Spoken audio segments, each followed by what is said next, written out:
This video is going to go about showing you how to get the Grasp of Malok. I'm sure the majority of you are already familiar about this gun, but if you're not, this is a very good PvP gun. So if you play a lot of PvP, I highly suggest going after this gun. I don't even have a really good roll, but it's still really good in the Crucible. I just have surrounded and spray and play. What you really want is braced frame. Now braced frame's not the end all be all, but I personally think the brace frame ones are the best. You can get other things like small bore and other things that do give you more stability, but with brace frame it basically almost maxes out your stability. Now comparing it to some other guns like the Suros PDX you see here, what sets Grasp apart is the fact of its rate of fire. You are going to lose out on impact. This has more range than my PDX. Hawksaw, another popular pulse rifle, just gives you an idea, more impact but less rate of fire. That's where the Grasp is going to have its advantages. And then Nerwin's Mercy, that's a slower fire pulse rifle. But just to give you kind of an idea of the stats breakdowns between Grasp and some other popular pulses. So if you play a lot of PvP and you really like using pulse rifles in PvP, I highly suggest going after this gun. So where do you get it? You get it from Omingul. That's the Will of Crota strike. It's on Earth, level 16, don't matter. Boot it up and head on in there. And if you can, if you or a friend, be a Night Stalker. If you aren't a hunter and none of your friends are hunters, you're going to have to just run through the strike normally, or if you go in with a rando, hopefully they're a Night Stalker. Now, if you do have a hunter, though, you can get to a point in the strike and you can just farm her. If you have Night Stalker on, you want Light of the Pack so you can create a bunch of orbs, and you want Black Hole. Those are the two perks you for sure want to have, are Black Hole and Light of the Pack. So you can generate orbs for your other two people in the strike, and Black Hole because it lasts longer. So you're just going to go through the strike normally. For people that are familiar with this strike, you know exactly where we're going to be at. We're going to go to the gate right before you see Omingul for the first time. Now me and a buddy are in here with a random, and you'll be able to tell who's farming this strike. They're a highlight level. Nobody that's a highlight level has anything to do in here besides farming for this gun. You'll also be able to tell if they have an exotic sword on. You want an exotic sword. That is the best way to kill Omingul fast. You can use rockets, you could use shotguns, you could use supers. Swords are the most consistent and fastest way to kill Omingul. So you want an exotic sword, or you can use a legendary sword if you don't have an exotic sword yet. But use an exotic sword if you can. This guy, we wave at him just to kind of make sure, and we're pretty sure he knows what we're doing. So what we're going to do is we're going to run in the room. My friend is going to Night Stalker her, and then I'm going to Night Stalker the ground to the left. The reason I'm using my bow at the same time as my teammate is because she likes to run to the left. Once she's bowed, we're going to go ham with swords. Does not take very much to kill her. We're just going ham. We got her in a nice spot. We pinned her up against the wall right there, and she's dead, and she's dropping loot. She dropped a legendary engram for me and my teammate already. Those who are not familiar, you can just kill her right here. She will drop loot. She will drop the strike-specific loot. And once you do that, you killed her, you can kill yourself. Just make sure you don't go out of this room. You don't run up the hill to the next room. And make sure you don't kill all the knights and all the rest of the enemies. You can kill, kind of this first wave to try and get ammo, and I'm waving to let my teammates know that I'm wiping, and I'm just going to go up here and let these knights kill me. But if you need to charge your super, kill a few enemies, maybe you don't have any heavy, kill some enemies, just don't clear out the entire room and don't move up all the way up the hill to the next room. And then once you're dead, everybody's wiped, you will spawn back out at the gate. Here's some more clips of another run with me and another teammate.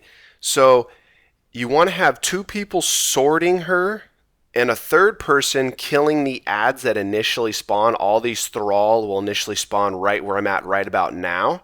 So you want that person using their super hammer, using Sith Lord. Have them go in, and that's what our teammate's doing right now with his hammer. He's killing all those ads. He's generating orbs also. And then once he's done killing these ads, he's coming in. You see how he's coming in with this exotic sword?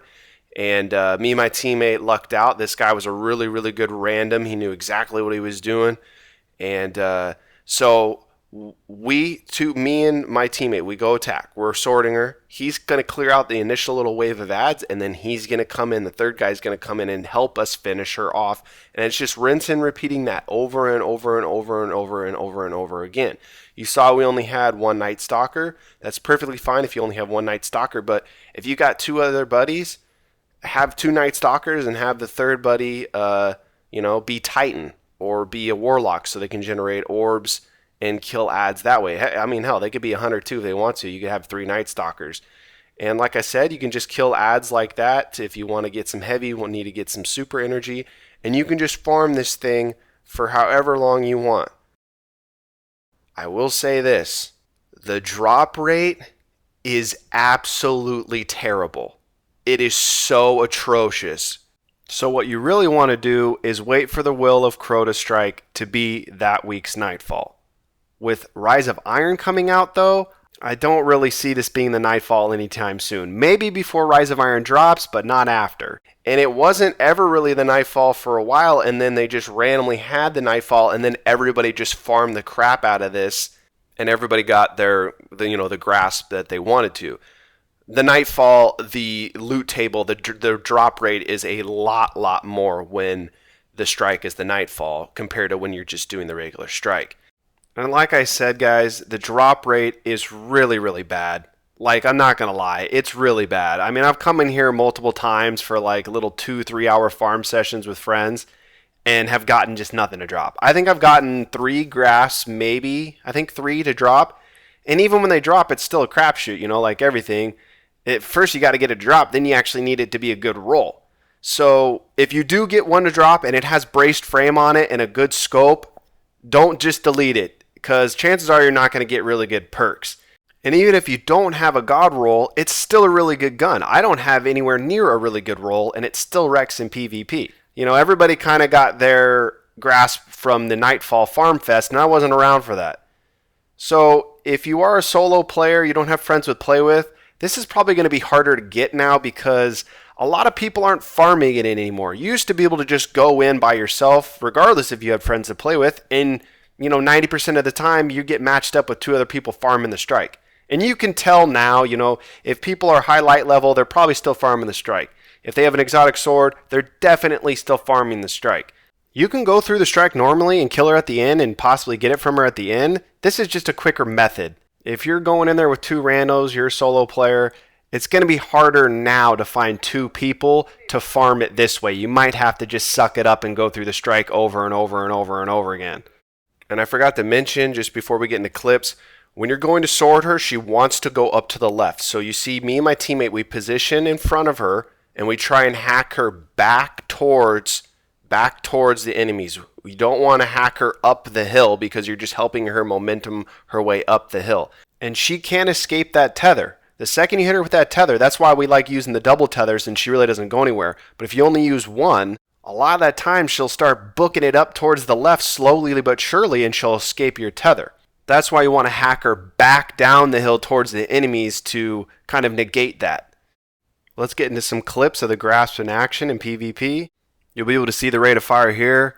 The grasp's rate of fire is just going to help you win a lot of gunfights. And you see it melts, and I don't even have a good roll grasp. You can get a god roll, counterbalance and Headseeker, Third Eye, there's some really good perks you can get on this gun. But I mean, you see it in action. I mean, it tears through enemies. It's got decent range. The rate of fire is great. With that braced frame, it doesn't have really any kick. It's kind of a laser beam. It's a really good gun. Hopefully this video was helpful, guys. Have a good one. See ya.